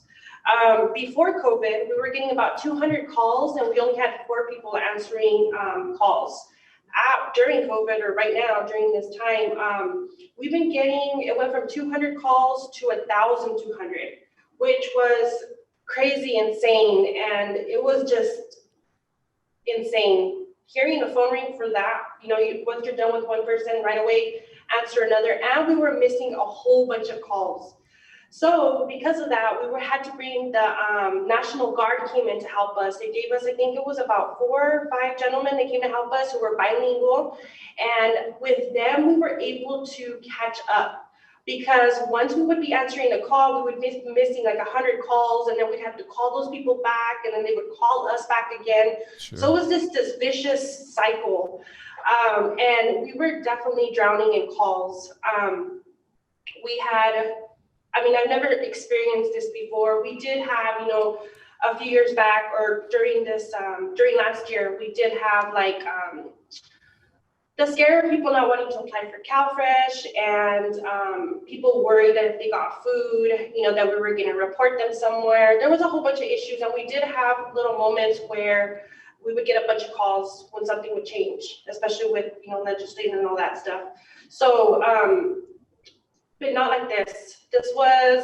We've never experienced it. It was really sad. We were getting overwhelmed, because there was a lot of uncertainty on our end because we didn't know really what was going to happen. And then people are calling in super worried about, the situation and what are we doing. But luckily, Second Harvest has a really good, we communicate very well. So as soon as we need to start making changes, the higher ups were on it. This is what we're going to do. This is how we're going to handle this. And we're just going to basically, just hang in there and try to do whatever we can. So like Jeremy was saying, there has been a lot of changes at the distributions. Before, I remember we would talk about it often about wanting to make the experience better for people. We wouldn't want people to come and feel ashamed, or we didn't want them to have a bad experience. So we had this whole department, just focusing on the client choice and letting people, choose their food, making it farmer style. But because of all that, because of COVID, we had to basically go back and undo everything that we already did. The pre-boxing was a great idea because people were not touching all the food. We were social distancing. A lot of people were worried about it, but I think we did pretty good on handling all of that. I know that so right now we are serving, it's 500,000. We were serving 250,000, pre-COVID, Yep. and 50% of what we're serving now, of who we're serving now, have never gone to the food bank. So, which this means is we're answering calls and there's people calling in, and we're so used to just giving them a site. They go to the site, they pick up the food. But we started noticing all these calls, and there was people asking really detailed questions, and we were like, you just go and you pick up the food. But these people that were calling in for the very first time, we realized they've never been to a food bank before. So we had to explain the process. And it was very strange for me because usually our clients who call in have, used the food bank before. They know what to do. They know what to expect. But being a first-time caller, we had to regroup with our group to let them know, remember, we're all struggling right now. And people are calling us for the very first time. So we had to be extra sensitive with them and explain everything and comfort them at the same time because we don't want them feeling bad because they have to go get food. Sure. Our group would also have really tough calls. We were even crying with the person. Well, not actually, just kidding. We were crying after the call, not during the call. But just because of all the emotion that everybody was feeling, just the distress of people not knowing what was going to happen.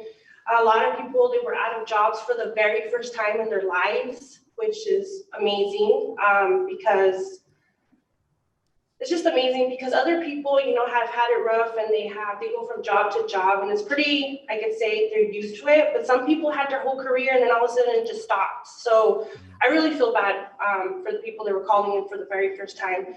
But we would just talk to our coworkers and just make sure to reassure them, what to expect and just to be nice and even tell them, if you didn't have a good experience, please call us back. We want to make sure we hear from you.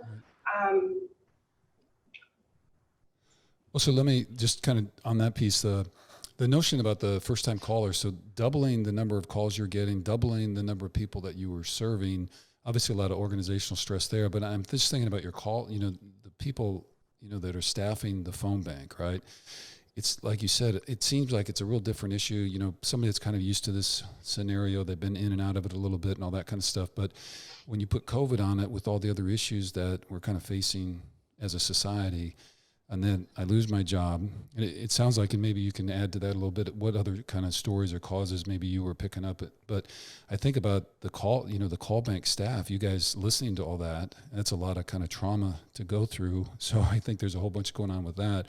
But then for those first timers, I'm out of my job. I'm worried about my housing, and now I don't have food for my family. I mean, the level of trauma that people were experiencing and difficulty, I mean, just sounds really overwhelming. I mean, I can't imagine what you guys were going through taking those calls kind of all day long. So kudos to you guys. And I hope you had a care team circling around you guys, because that's a lot to listen to. So were there other stories that you heard from people, you know, other than being laid off, that had kind of contributed to them calling you guys for the first time? I remember this one lady who I really definitely felt for her. She was a single mother with 4 children. She had a mortgage that was like $4,000. She had 2 businesses. They were brand new businesses, and so because of COVID, everything had to stop. Shut down, yeah. So this lady, on top of being single, raising kids, having a business, and then going from all of that to what am I going to do? How am I going to put food on the table? How am I going to pay that mortgage? Her calling in was interesting for me, because this person had, to me, she has her life in order. She was successful, she's smart, she went to school, she did everything the right way. Yeah. She had a job, she even had, you know, her own business. And then for something that was, she had no control of it. Right. Having her life in control, and then all of a sudden losing that control. I could just feel the devastation in her voice, and how badly she felt that, you know, I've done everything right, and now I have to ask for food from the food bank. Like, how devastating is that? She was crying on the phone, did not know what to do. You know, I just reminded her that she was not the only person right now, and that let's just start with food. You know, because if you get food out of the way, then you can start thinking about what you're going to do, what the plan is. But you can never do anything if you are hungry. You can't focus on anything, and that's like the number one thing. Yeah. Here, you've been hearing a lot about the rent being super high, and it's so true. Basically, everybody qualifies for our food programs because the rent out here and the mortgages is just crazy. So when I do my presentations, mostly I tell them, like, if you're paying rent here, you most likely are eligible for CalFresh, because after, you know, you pay your bills and your mortgage, you don't have much left. Yeah. So we just try to reassure people. There was this other lady too, who she said that she's never, she got home delivery, and they were just so grateful because, wow, I don't have to risk my life going out there to get food. And a lot of the elderly people, the seniors, a lot of them are alone and don't have anybody, like nobody. Yeah. So that also was it gets you thinking, you know, for the future. Like, there's all of these seniors calling in. A lot of seniors that had kids too, but just were too far away and they didn't want to bother their children. So that really got to us, you know, how many seniors were suffering out there. But the good thing is we were able to get the food. We were able to get the food every 2 weeks, a box. So we get 3 boxes of food. One would be dairy, the other would be produce, and the other one would be dry goods. They would call us and like tell us, oh my God, I ate so good. Today I had a lot of vegetables, which I never eat. And my doctor says I need to eat. There was this one lady who told me she went back to the doctors like a month later, and she said that all of her tests were good. Like, she was good because she had high blood pressure and she had diabetes and a bunch of stuff. And she said that it was because of us, because we gave her green stuff and she ate it. Well, good. That's a success story.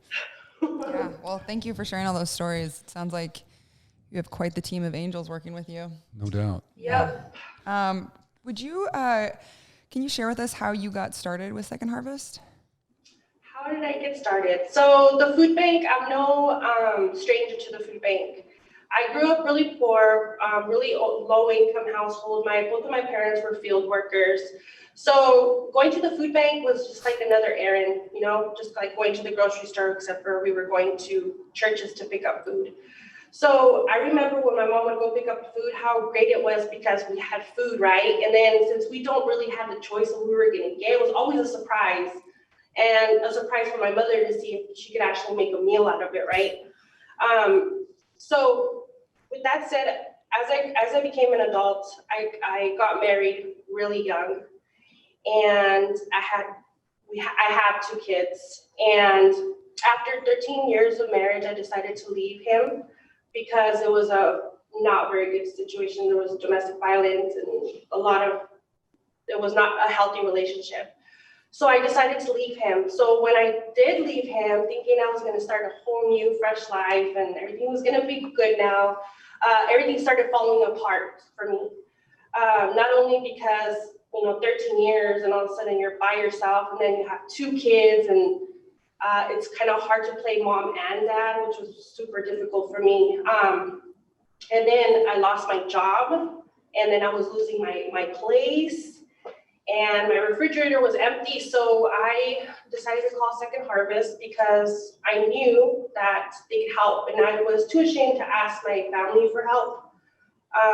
Especially being on my own for so long and then not having anything, not even money for food, was really hard for me. It was really hard for me to do it, but I knew that Second Harvest would be there for me. And I did call them, and they gave me referrals for food. They also helped me with CalFresh, because we do help people with CalFresh, which is food stamp, formerly known as food stamps. And then when the job description came out, I was reading, I was like, oh my gosh, that's me. They're describing me to a T, and I knew I could do this job, not having really that much experience, but I mean, I had real experience. I, went through the struggles. I went hungry. I know what people are going through. I can really relate to a lot of people because I'm a pro at problems. I've gone through it all. So I'm able to connect with people, and I think that's what they probably saw, that I'd be a good, I'd be able to connect with people and really understand them from where they're coming from. Yeah. Wow. Well, thank you so much. Are you from the Silicon Valley area?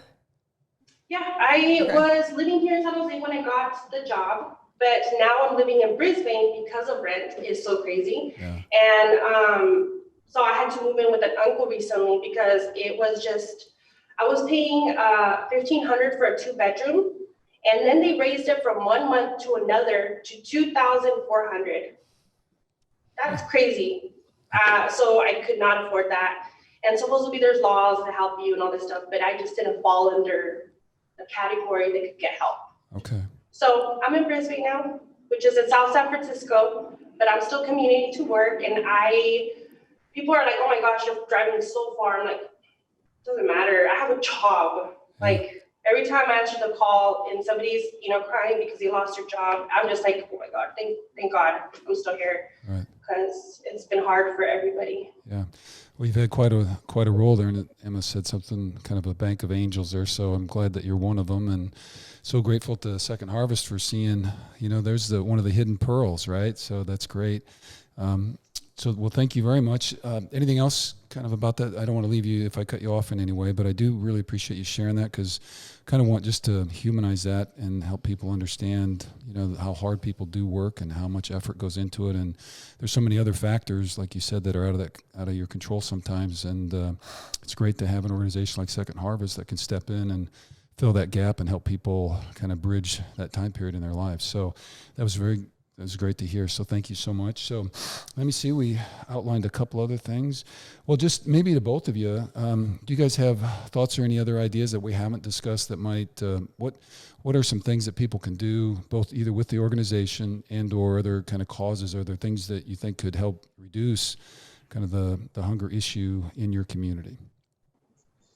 So go ahead. No, please, Clarabel, go ahead. So we definitely need volunteers. We need so many volunteers right now. We lost a big group of our volunteers because they've been helping us since March. I mean, that's a long time to be volunteering. So we need more volunteers, definitely. And we are not taking donations of food right now because of COVID, but we are taking money, donations. Every dollar does turn into 2 meals. So we buy everything, in big quantities, so we're able to stretch out the dollar for sure. Yep. Okay. So volunteers, and then obviously money always helps because you still got to pay for a bunch of that food that's coming in to feed 500,000 folks. So, okay. And then Jeremy, any suggestions or requests from folks that you might add? First of all, I want to tell Clarabel, thank you for sharing what you did. And it just reinforces why I feel so proud to be part of the Second Harvest team. I don't know if you're aware of where Brisbane is in proximity to the Silicon Valley, but that's quite a commute and quite a story. And to have somebody like Clarabel answering the phones and guiding our clients, it's just another reinforcement of why Second Harvest has such a great team and is doing so much in the communities. We know that the economic impacts of COVID are going to be long lasting. Yeah. And we're expecting right now at least 18 months of increased cost of operating, the client volume, the amount of food that we need to be able to provide to the community. So our greatest needs are financial contributions, donations. We make it very easy to donate to Second Harvest. There are a variety of ways that you can donate. You can donate directly through our website at shfb.org. Yep. And we have a list of ways that people can help us financially. Yeah, and just so, Jeremy, just not to, but so on the notes for the show, so when this gets broadcast on our website, so we'll have a link to that donation page, and then the list of ways that people can help as well. So that'll all be it's on the Thunderbird Performance website under the Hidden Pearls piece. So we'll have all those kind of in the notes from the show. So thank you. Keep going. Fantastic. Yeah. And utilizing that web link, we'll have two other very strong ways that we can receive support from the community. As Clarabel mentioned, volunteerism. We don't do what we do without the community support, and community volunteerism is one of the ways that we're able to package and prepare the food in our warehouses. Right. We have volunteer opportunities throughout the week in our warehouses, packing boxes, getting food ready to be sent out. Distribution sites, I mentioned earlier, what used to take 20 volunteers might take 30 to 50 now. So at those sites, giving food out, putting food into trunks at the drive-thrus, really helping to orchestrate that process is another very large need that we have right now. And then the home delivery program is something that we've only been able to accomplish because of volunteers. So all three of those opportunities are listed on our webpage under volunteers. We invite the community to look at our online calendar. All upcoming opportunities are listed on our webpage. Registration can be done on our webpage, but we really do invite the community to come in and support us through helping give food out, right. Prepare it to go out. Kind of get a feel for the magnitude of it and be a part of it. And I'm just so I'm thinking, like, if I'm a volunteer thinking about it, I see the picture there, the warehouse folks, everybody's got masks on and you're working on social distancing. So even the volunteer opportunities, I just know because how enlightened the organization is that you guys are working on that people would have an opportunity, they would feel safe within that context, and they obviously could tailor the volunteer opportunity to meet their kind of level of comfort. Is that fair to say? It is very fair and appropriate to say, and the safety of our clients, our volunteers, and our team has been at the forefront of Second Harvest planning since the very beginning of COVID. Right. Our volunteer warehouse in North San Jose was the first place that I had seen blue painter's tape to designate spots for people to stand. Okay. Social distancing did change everything right away, but our team responded. Our volunteers are socially distanced. We have monitors to ensure that they're socially distanced. We provide hand washing stations, PPE. We have gone to great lengths to make sure that it's a safe process for all. Yep. We've also hired some staff to come in and make sure that any high traffic areas are frequently cleaned, and making sure that we're doing what we can in-house to keep people safe. At the distributions, again, we are keeping people socially distanced, and we're needing additional volunteers to help make sure that that's possible. Right. If you have more people, you can kind of spread things out a little bit more and keep even greater distance, right? So, okay. I was going to say another thing that I keep thinking of is, like, obviously y'all are in Silicon Valley, but Second Harvest is all over the country. And I was just looking on your website that I'll have this linked in the show notes, but if you go to like get food, you can scroll down and it says want free groceries, and you can just put in your zip code to figure out exactly where the closest one is to you. So they make it super, super easy. You can even ask for a request for us to contact you. So people will fill in their information, and we'll call them within 2 days. Okay. Yeah, website's full service there, so that's great. We really want to make sure that we're reaching the clients where they are. We want to make it as easy as possible for them to come in and get food. And aside from the website, we also have cards and flyers with many of our partners with the Food Connection hotline. We put those out into the community in multiple languages. We know that technology and some of the communication tools are not accessible by everybody. So we're taking every step to make sure we're reaching them, whether it's in person, whether it's a card or a hotline number that they can call, or whether it's a robust webpage. Okay. I wanted to draw attention to the webpage and one more aspect of ways people can help. But we talked a little bit about the power of the votes. Thank you for making an appeal for all of us to get out there on election day and get registered. Right. Let's go. Take care of that. Wear a mask and vote. Let's go, guys. Yep. Our webpage has a link to our advocacy page. And on that, there's a tremendous list of local opportunities here in California, as well as some state and national opportunities. To join us in advocating and really aiming to create some policy and advocacy opportunities that are going to create systems change. Right. So we'd still like to keep working toward that direction. So if there are systemic issues that lead into this that we can prevent and or reduce, we certainly want to be working on that front as well. So, well, very good. Well, Jeremy, thank you. And Clarabel, I guess I just, anything else that we haven't talked about that you want to offer up for our audience before we sign off? So very great conversation. Really appreciate you guys being with us. Thank you so much. And do very much appreciate you being with us. So Clarabel, anything else you want to add? No, I just wanted to, let people know is that if they're going hungry, there's no shame in calling us. We've all been there,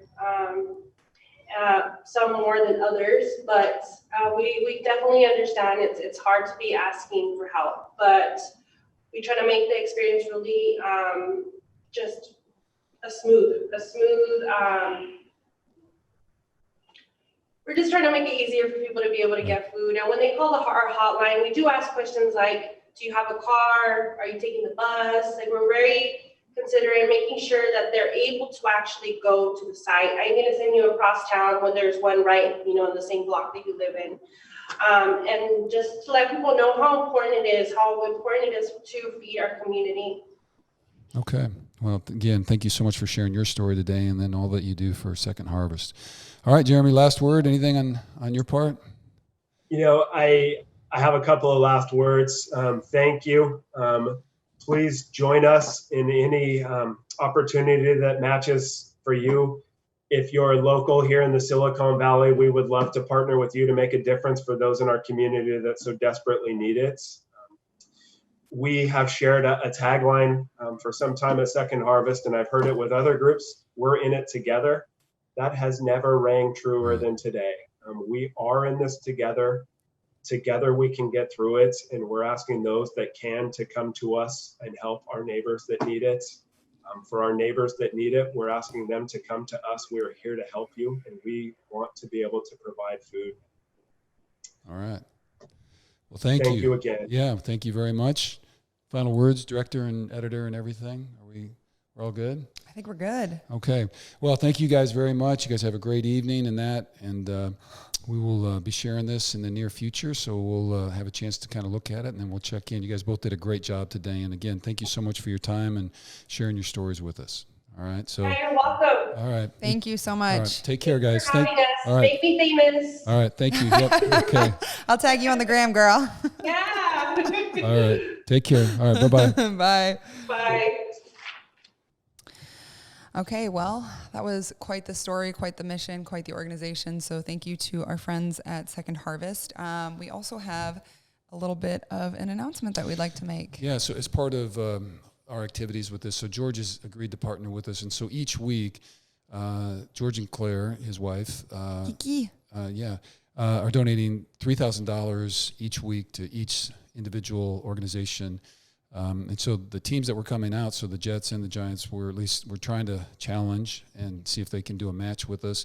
And then locally, I know George is working to try to see if we can get a few of the Niner boys to kick in. But we'll be doing a match this week before the game, $3,000 to the Second Harvest. And we sure encourage anybody who feels motivated or called by the podcast today to volunteer and to reach out with some dollars if you can afford it. So just to reiterate, the like they said in their interview, $1 gets 2 meals. Yep. So anything really goes a long way. Yeah, their volume of purchasing really kind of stretches that dollar out. So anyway, encourage you to do whatever you can and take care of yourself, be safe, and again, register and get out to vote.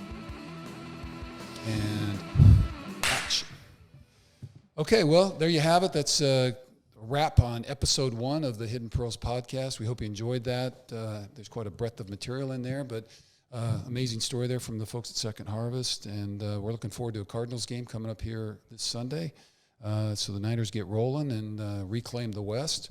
So Emma, any final thoughts or comments for our audience? Thanks for showing up, guys. I know this one went a little bit long, but we felt like we had a lot to say. George had a lot to say, and obviously there's a lot of things to say about Second Harvest. So just excited for anything that's about to come. Like we said before, if there is an organization that you want us to highlight, please don't hesitate to reach out and ask. We are very open and curious and excited to partner with people. Next week we will be in Nashville, but in New York, partnering with the New York Jets. So we are super excited about that and to bring our whole pod, our whole vision, our whole mission to New York and hopefully create some change. And just a quick shout out. So one, just to the folks at the Niners who work with the community impact people. So their whole staff has been terrific, helping us network with people on the road. So the Jets and the Giants, who we played two road games in a row. So they both play at MetLife, and so both in the New York area. So we'll be targeting 2 different agencies out there that are doing work in the neighborhood and the communities. So they've been really great about trying to hook us up. So thanks to the New York Jets and the staff there. They've done a great job helping us, and also the Giants. So we'll continue to do that. And if you have, again, knowledge about organization within one of the away teams that we're playing and you think that would be a good match for us, feel free to hit us up on that. And if you're in the Silicon Valley area around the Levi's and there's an agency that's true and dear to your heart, then please hit us up and we'll certainly give that some consideration. We'll be back in a few weeks. Yeah, we'll be back. So week 4, we'll be back in the Bay and we'll be looking at another organization then. So last thing is if you guys don't follow our Instagram, it's Hidden Pearls Podcast. So go ahead, follow that. I haven't quite figured out the details yet. That's kind of obviously the theme of this first one is we're figuring it out as we go. But we're going to be doing a giveaway. Obviously, we're super excited to raise awareness and to get this out there. So that will be announced on our Instagram. Ooh, a giveaway. Maybe. Do we know what we're giving away?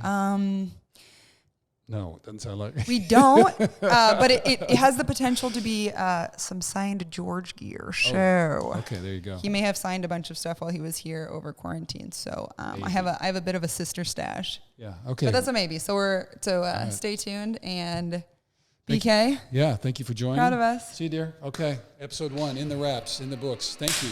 Cut.